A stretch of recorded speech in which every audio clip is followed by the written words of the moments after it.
প্রতিদিনের হেসেলে আপনাদের সবাইকে স্বাগত। আজকে নতুনভাবে একটা মালপোয়া করে দেখাবো। এর জন্য লাগবে রাঙা আলু দিয়ে মালপোয়াটা করব। চিনির রস, তো মালপোয়াতে আগে চিনির রসটা করে বসিয়ে দিচ্ছি আমি। আর এদিকে 2 কাপ চিনি দিয়েছি আর 4 কাপ জল দেবো। চিনির রসটা কিন্তু খুব একটা গাঢ় হবে না, আবার খুব যে পাতলাও হবে না, এইভাবে চিনির রসটা করতে হবে। আর এদিকে আমি এটা রাঙালু দিয়ে যেহেতু মালপোয়াটা করব, আর এই মালপোয়াটা কিন্তু মালপোয়া করলে তো আগে থেকে অনেকক্ষণ ভিজিয়ে রাখতে হয়, কিন্তু এটা আমি বেলে করব। এটা মালপোয়াটা আমি বেলে করব, এই জন্য রাঙালুগুলোকে আগে সিদ্ধ করে নিয়েছি, দিয়ে গ্রেটারে ভালো করে রাঙালুগুলো গ্রেট করে নিলাম। দিয়ে এবারে এটাকে মাখতে হবে। এই মালপোয়া করার জন্য সুজিটা হাফ বাটি মতো দেবো বা হাফ কাপ মতো দেবো। আর ময়দাটা কিন্তু এই রাঙালু মাখতে গিয়ে যতটা লাগে সেইভাবে দেবো, মাখতে গিয়ে যতটা লাগে। এটা যেহেতু একটু নতুনভাবে করব, সেই জন্য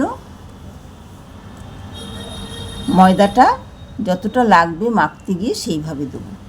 আর এই রাঙালুর মালপোয়া করার জন্য আমি এর মধ্যে 2 চামচ গুঁড়ো দুধ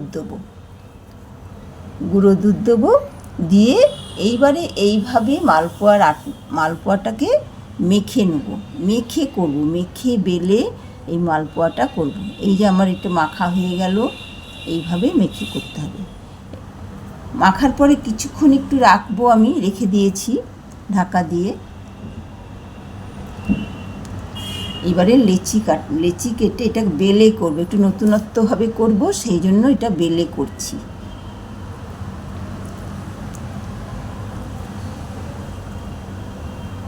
আর লেচিগুলো কিন্তু খুব একটা বড় হবে না, আবার খুব ছোটও হবে না। এইভাবে লেচিগুলো করতে হবে, আর এটা হালকাভাবে বেলতে হবে। আর একটু মোটা হবে বেলাটা হয়ে যাওয়ার পরে ধার দিয়ে একটু একটু করে মুড়ে নিতে হবে, তাহলে দেখতে সুন্দর লাগবে আর ভালোও লাগবে।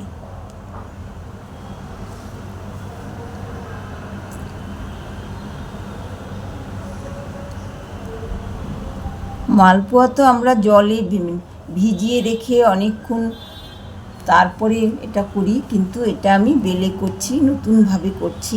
খেতে খুবই সুন্দর লাগে, স্বাদ একই রকমই লাগে, কিন্তু একটু আলাদা ধরনের।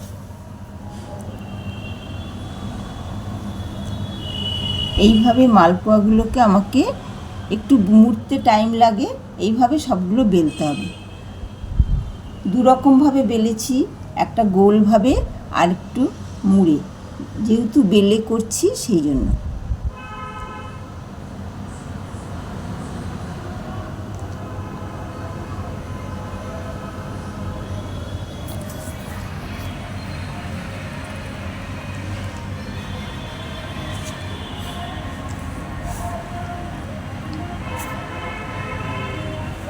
এই যে এইভাবে বেলা হয়ে একটু মুড়তে টাইম লাগছে।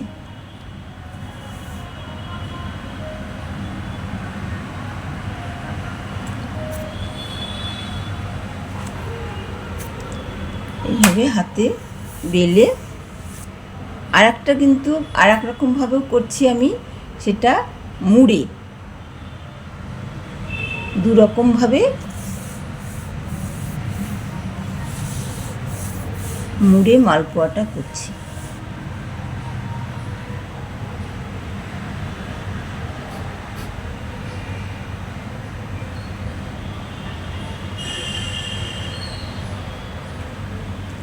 এইভাবে আমার সবগুলো বেলা হয়ে গেল। এইবারে কড়াইতে তেল দেবো আর 1 চামচ মতো ঘি দেবো, তাহলে টেস্টটা খুব সুন্দর হয়। এদিকে আমার চিনির রসটা হয়ে গেছে। তেলটা কিন্তু খুব বেশি গরম করব না,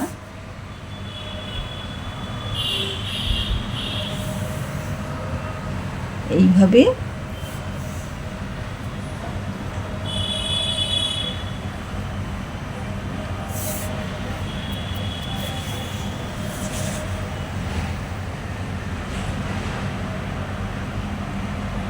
এইরকম লাল লাল করে মালপোয়াগুলোকে ভাজতে হবে।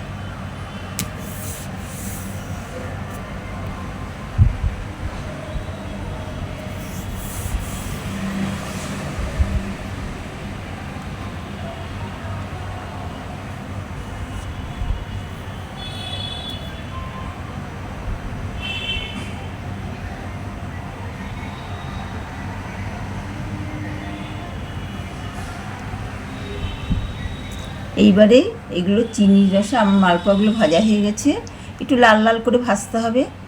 এবারে চিনির রসে এগুলোকে ভিজিয়ে দিতে হবে, বেশ কিছুক্ষণ চিনির রসে ভিজিয়ে রাখতে হবে। তারপরে আমি তুলে নিলাম। খেতে খুবই সুন্দর লাগে মালপোয়াগুলো। অ্যাকচুয়াল তো এইভাবে মালপোয়া যেটা হয় সবসময় যেভাবে আমরা করে দেখে এসেছি বা খেয়ে এসেছি, কিন্তু এটা একটু আমি ঘরে করছি, একটু নতুন পদ্ধতিতে করলাম।